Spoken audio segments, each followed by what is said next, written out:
Support WrestleTalk!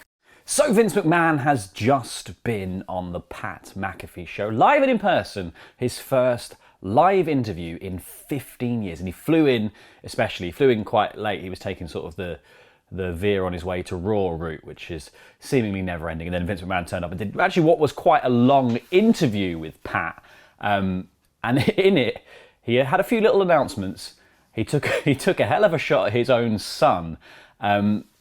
And yeah, like Pat weirdly didn't shy away from some quite tough topics, I think. Like, I think the thing you have to always couch this kind of stuff in is that, you know, this is someone who is an employee of a company, essentially interviewing their boss who's doing them kind of a massive favour. So while Pat did mention the dreaded word AEW in front of Vince McMahon, he did talk about Saudi Arabia and fans' reaction to that. He did talk about releases and things like that as well. It was all kind of teed up in a way that allowed Vince to answer from a sort of positive perspective about it. Like this was overwhelmingly a very positive interview. I think also Pat McAfee and Vince McMahon have very good rapport, but it's interesting to see the kind of like how Vince comes across here, because there's definitely like a Vince McMahon character who gives no ground. Like Vince McMahon here, essentially, he will not admit a weakness. No, sir. There was at no point did he ever admit to having a weakness. No, doesn't look at negative feedback. He doesn't. He doesn't get tired. He doesn't like. He is just essentially in his head this kind of Superman character, but he's also a billionaire. I mean, yeah, it's fascinating stuff, and I'll go through like kind of the bigger announcements first, and then we'll get more into the nitty gritty of some of the other things that were announced. But the first up, there was this big announcement tease as Pat was on the phone. Pat actually took a phone call in the middle of the show from someone in Vince's entourage, basically saying he's on his way now. Stuff's going to happen. Had his old ear pieces out. Everyone was having a laugh, saying, "Oh, it's going to be Austin Theory. He's going to come punch you in the head. Ha ha ha." And during that, they teased basically that Vince was going to have something really big to announce on the show. That turned out to be that Vince McMahon is going to induct The Undertaker into the Hall of Fame himself. Which is actually quite huge news, because Vince has only ever inducted 3 people into the Hall of Fame before. He inducted James Dudley, Stone Cold Steve Austin, and Donald Trump. So, I mean, in there with some good names there. So 2 good names there. Undertaker, cool. And This was probably the most emotional and real that Vince came across, I guess, in the whole interview here, because like he genuinely, for a moment, welled up when talking about the idea of inducting Undertaker into the Hall of Fame. He said it's going to be one of the most difficult things he's had to do in his entire career. He fired his son last month. This is going to be the most difficult thing he has to do in his entire career. And he says, like, you know, he could talk about the character all day without ever really showing any emotion, but when he has to talk about the man himself, Mark Calloway, that's when he gets a bit choked up, because to him, Mark is someone who was part of his, like, on-the-road family for so many years and so incredibly loyal to what Vince was doing in WWE and the WWF at the time. And, like, Vince revealed here that, like, him and Undertaker never had a conversation ever about Undertaker going to WCW at the time, where they were poaching a lot of the talent from WWF. So Taker was always loyal. It just was an unsaid thing that he was going to remain in the WWF. What else did he say here? Yeah, and he basically, like, this whole idea of that, like, I guess the whole thing with Vince inducting Taker into the Hall of Fame has to be, like, I think the only other time we've really seen Vince show proper actual, like, I mean, he didn't show the actual proper emotion, I think, in this, but he got very close. He got a little tear in his eye and a little break in his gravelly voice, didn't he? Like in the Last Ride documentary series, like he got really close to sort of welling up when talking about The Undertaker. So, like, this is a live scenario in front of an audience that Vince is going to have to get up on stage in front of lots of people and potentially show his emotional side, show some weakness, which I think you can see from the way he reacted here. Like he very much hates doing. So it's going to be fascinating to watch him put The Undertaker into the Hall of Fame. Like, yeah, What a weird world. Then, at the end, towards the end of the show, things were sort of wrapping up. And it wasn't even the end of the show. It was the end of the hour that sort of was allotted for this interview. And the interview went way longer than an hour because Vince just started taking questions from the floor after this. But as it was sort of wrapping up, Vince said, wrapping up for the first time, Vince asked Pat if he could make him an offer. And he said to Pat, I like you, I think you're really good, and I want to give you an opportunity. I want to give you the opportunity to have a match at WrestleMania, the most stupendous WrestleMania ever.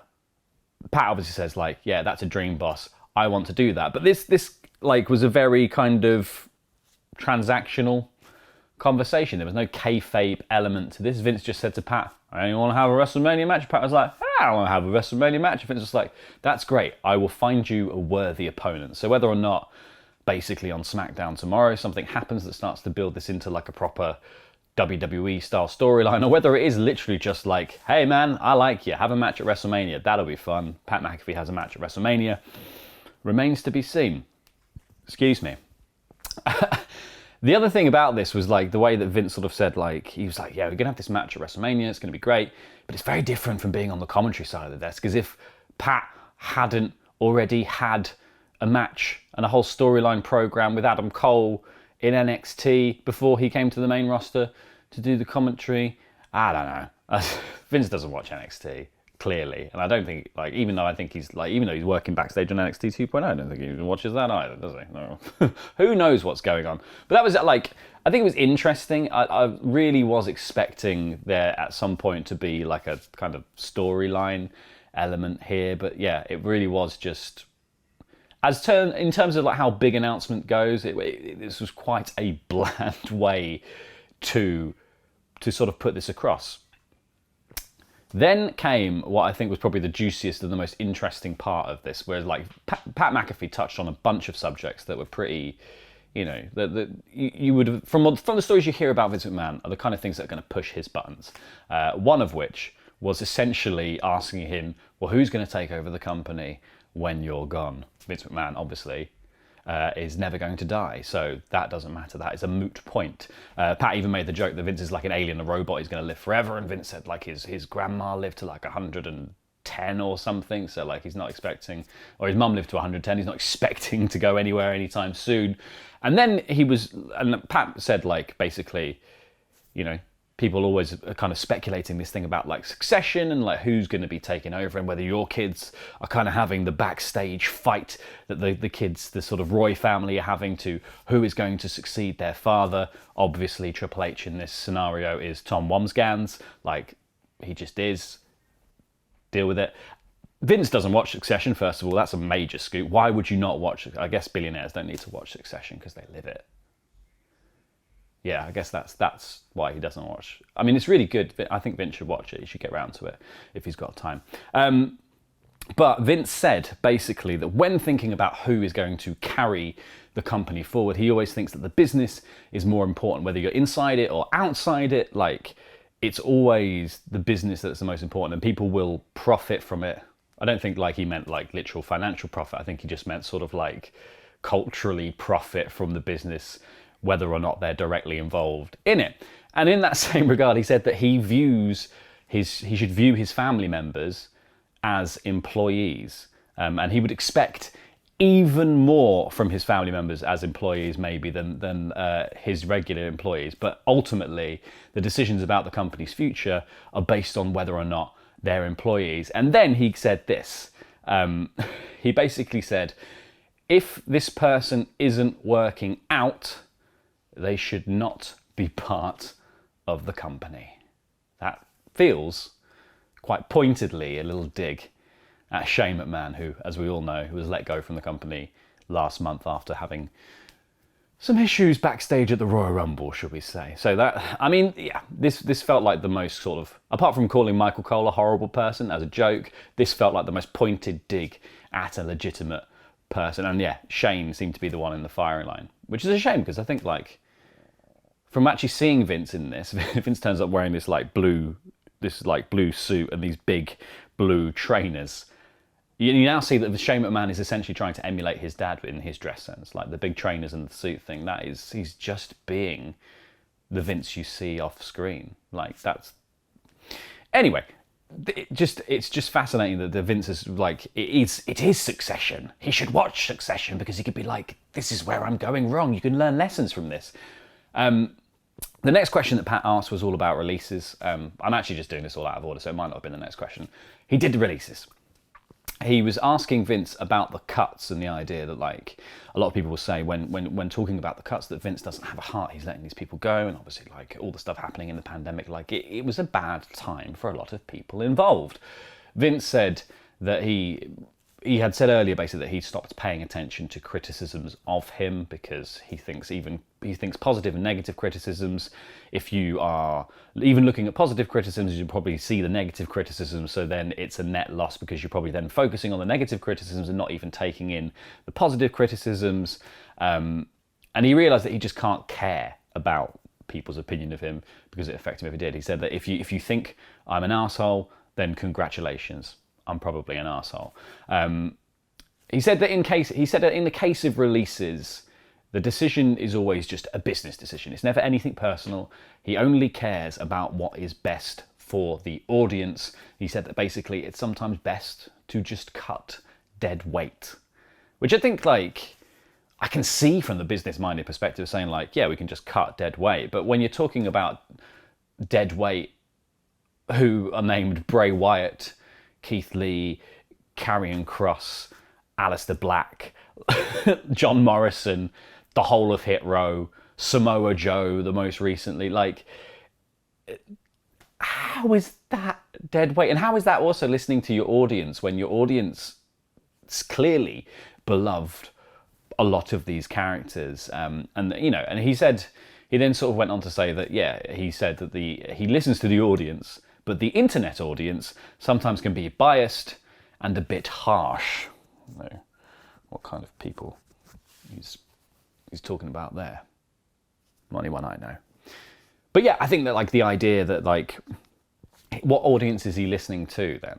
If he's curating the audience that he's listening to and they're only telling him what he wants to hear, is that really listening to your entire audience, or is that just using it to affirm the things that you already believe about your own product? Because I don't think in any way, shape or form, any audience was telling him that Bray Wyatt was someone who needed to leave the company. Like, that to me it seems bonkers. Like, and I kind of wish Pat McAfee had gone a little bit deeper into this, because another thing that then Vince sort of said, he said, like, he harked back to the idea of, like, listening to the audience was why he brought Hogan back to the WWF, for instance, after Hogan and all those guys left him to go to WCW. He said it would be bad business to think in a way that was like, well, they're dead to me now.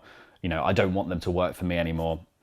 Because actually, like, his audience were telling him, we want Hogan back. Hogan is the best thing in wrestling, blah, blah, blah, blah, blah. So yeah, you've got to look at it that way. Like, financially, it makes the most sense to bring Hogan back. And you're going to win much more audience by doing that than being petty about the whole business decision thing. But then he said something that said, like, when he was talking about it being business and then nothing being personal, he said that, like, some athletes there might not have had the chance to shine before they got released, or maybe they did. And this line really stuck out to me. He said that people seldom look in the mirror and say that I'm the guy who effed up, which I think in light of some of the releases just always feels a bit like, and in light of some of the way that some of those people were given their characters, like someone like Keith Lee, who, was everything in, like, he had it all in NXT. He was the double champion. He had great music. He had a great fan response. He was like one of the most over guys in that part of the company. And he goes to the main roster and he's suddenly put in a t-shirt. A lot of the magic is taken out of his character. He's suddenly, like, racking up losses. He's given a revamp. His music's a bit duller. Like, all these changes that, Keith Lee was working before, and they basically they tinkered with it and they ruined it. Then to say, like, oh, well, we looked, why don't you look in the mirror and say that you're the guy who effed it up? It's like, no, you told me to change who I was to be this kind of different thing. Like, that to me all just feels very, very strange. Like, what a weird way of looking at the kind of releases. Like, it can all be business and not personal, but then to say that you're going to put it on the other people for not doing it themselves, when later on he also said that, like, the idea of getting all characters over is a team effort. Like, there's a few different, like, contradictory things that Vince says throughout this interview. He says that actually, like, a lot of these decisions, though, of releases and all that kind of stuff, was much easier to be made, basically, when the company goes public, because then you're making business decisions based on what the shareholders are going to worry about. And then there's nothing personal in any of those decisions, because it's just about what shareholders want. But then shareholders are different to the audience. So who are you listening to, Vince? Who are you listening to? Ultimately, the tiny little Vince who lives inside him.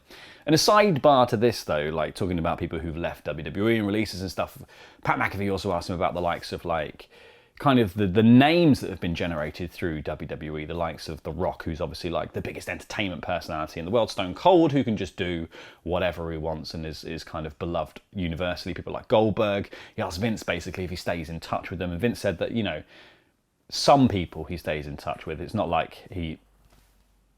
Did you hear that? That's Terry playing with a ping pong ball in the hallway, batting it against the door. That's mental. Catador. Vince says that he gets in touch with some people. He'd love for them to stay in touch with him, but he's always busy. He tries essentially to make sure that he's in touch with people of a certain tier, then people further down. He tries to make sure that the company stays in touch with them instead. He essentially doesn't want the company to lose touch with anyone, I guess in case they need to fill spots in the Royal Rumble. But like, the idea is that he thinks that anyone who's ever stepped through he said that he thinks that anyone who's ever stepped through the ropes for them is part of the growth of WWE, essentially. So like, and he thanks them for all of that. Pat then softballed him completely about Saudi Arabia, saying like, how do you do a show in Saudi Arabia? And then rather than being like, why do you do a show in Saudi Arabia? Vince obviously then just answers with the very bog standard, you know, the people in Saudi Arabia are just fans like everyone else, which is entirely true. But it's about whether or not the Sports Commission is using you to sort of wash away the sins of the regime. Yeah, there are reasons why you don't do deals with the Saudi government, not for the people of Saudi Arabia. Obviously then Vince says, like, you know, there are different fans all over the world, and all this stuff basically about how, you know, Western culture is kind of universally appreciated across the world, even if Western governments and, you know, the morals of Western culture are like, people like Western media, essentially, and WWE fits the bill. It's larger than life's characters. It kind of fits anywhere. Ultimately, yeah, it's one of those questions where it feels like it's getting to the nitty gritty of something, but it's not really. Like, ultimately, Pat McAfee just said the word Saudi Arabia to Vince McMahon, and then Vince McMahon got to say a bunch of PR fluff about Saudi Arabia rather than really going into the ethical details of why you would do a show in Saudi Arabia. But, you know, I mean, that's closer than anyone else has got to asking about Saudi Arabia, so props to you for that, Pat McAfee. He then talked about the stupendous branding of WrestleMania. Vince then just got to go, like, this was where all the kind of, like, the softballing and the, like, obviously this is an interview built on the kind of idea that Pat McAfee really respects Vince McMahon, and Vince McMahon is paying Pat McAfee's paycheck. So, like, there was genuinely a question where Pat was just like, is it hard just being, like, so super creative all the time? It's just crazy. Who asked that? I'd love to have a question asked to me. Like, why is it so hard being so bloody brilliant all of the time? But yeah, so he basically asked him that about creativity and like how long he spent coming up with the stupendous branding for WrestleMania. Vince goes, I love branding. No word on whether like good branding, bad branding, or anything like that. He said that they came up with stupendous because you don't hear it very often. Vince legitimately said, I think a lot of people would have to look up what stupendous meant, and it's like, well, I feel like that's thinking ill of your audience, really. I think it's fairly obvious what it means. But like, he just said it sounds good and you want to do something that's going to grab everyone's attention, but there's no real like delineation there of whether or not like it's good attention or bad attention, because it's not stupendous, it's stupid is what it is. The reason you don't hear the word stupendous anymore is because it doesn't sound good. Like, it's not cool. It shouldn't be involved with like WrestleMania, which I think still tries to keep the veneer of being like this kind of pretty cool, edgy thing, right? Like, it's not like wrestling's obviously like larger than life and kidified and a bit cartoony, but like it's still got like a vibe of being like, it's about tough guys being tough. Stupendous doesn't really fit that. They touched a little bit on the hatred of the word wrestler. Vince said it's because he thinks anyone can wrestle, either poorly or well, and he thinks the idea of being a WWE superstar sounds so much better than being like a professional wrestler. Fair enough. He said like, you know, and then he was also talking about like the idea of like buying into your character in WWE to get over. He said you have to have the desire to do that. He said if you're not growing, you're dying. And then basically to sort of close out throughout the, like, those were sort of the big headline topics, I guess, of what was kind of discussed here. But throughout there was just this sort of peppering of life reveals about Vince McMahon and little bits and bobs that he revealed and talked about. He said that he loves confrontation when he was asked about, so this is where AEW came up actually, he was asked about whether or not sort of doing the kind of the Monday Night War with WCW and now currently having direct competition with AEW and previously having it with TNA and Impact, like what does that bring out in Vince McMahon? Because people have said that Vince thrives in these scenarios. And Vince said, I love confrontation. He thinks it makes your brain work better when you're thinking, you have to think on your feet and stuff. And he also just said like, you know, a physical confrontation he loves as well. That idea of like, you know, you really have to sort of, he enjoys that. And he thought that, you know, he said as a child, he thought if I live through that beating, then I win. And he relishes the kind of competition in that. So he's just kind of alluding to having quite a traumatic childhood in that sense, I guess. And then he also talks about like school and issues with that, and said like, you know, he was kicked out and he went around his teacher's house, like two of his professors' houses at college and stuff to try and get his grades changed. One was going to call the police and he was like, call the cops, I don't care. I got nothing to lose at this point. What a fascinating man, ultimately. What a weird, fascinating man is all I can really come up with for this. Like, and then he's basically like, he talked about his sort of training regime as well. Like McAfee was asking him like, you know, Vince said he never gets tired and he's always on the road and stuff. And so like, when does he go to the gym? And he said he starts going to the gym at 1:30 a.m. and often finishes around 3 a.m. He says sometimes it's hard to make himself go to the gym, but ultimately he does it because it's one of the few socially acceptable ways to get your aggression out. What an interesting character. And this is the thing, I feel like there's this veneer with Vince of, and you can see it in this interview, there is a character here who, like, you know, it's not Mr. McMahon, but it's the public persona of Vince McMahon, who's like, you know, he doesn't get tired.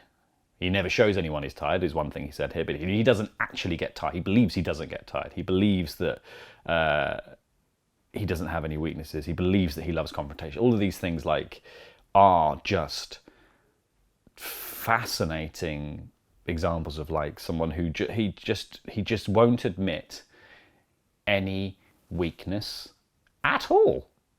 And then but he will fire his son. What a weird, interesting hour of my life that I spent watching that.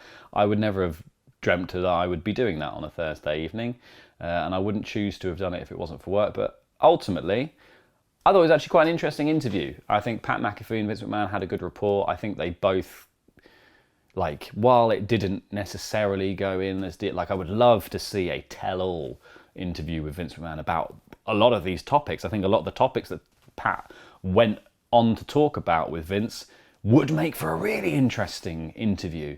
But ultimately, like, this was the closest we're going to get to that for probably a very long time, until at least Vince is either not working for the company or somebody else is doing it after he dies. Like, so it was interesting to at least sort of see him put on the spot about them and whether or not he was going to squirm or not. And like, this is the thing, Vince McMahon don't squirm.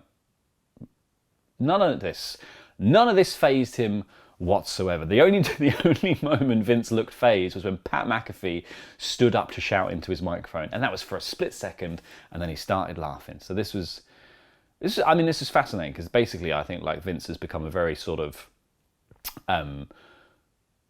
manicured character over the last few years, when he's not done a live interview for 15 years. So we've only ever seen Vince in situations in which the control was there. There was no chance of any veneer that he didn't want to slip slipping, you know? Like in the documentary for The Undertaker, obviously, like, he walks out before he kind of has the emotional response to talking about Undertaker, and we don't see it. So this and the Hall of Fame induction of Undertaker are going to be two chances, essentially, to get a little bit closer into the idea of who Vince McMahon truly is.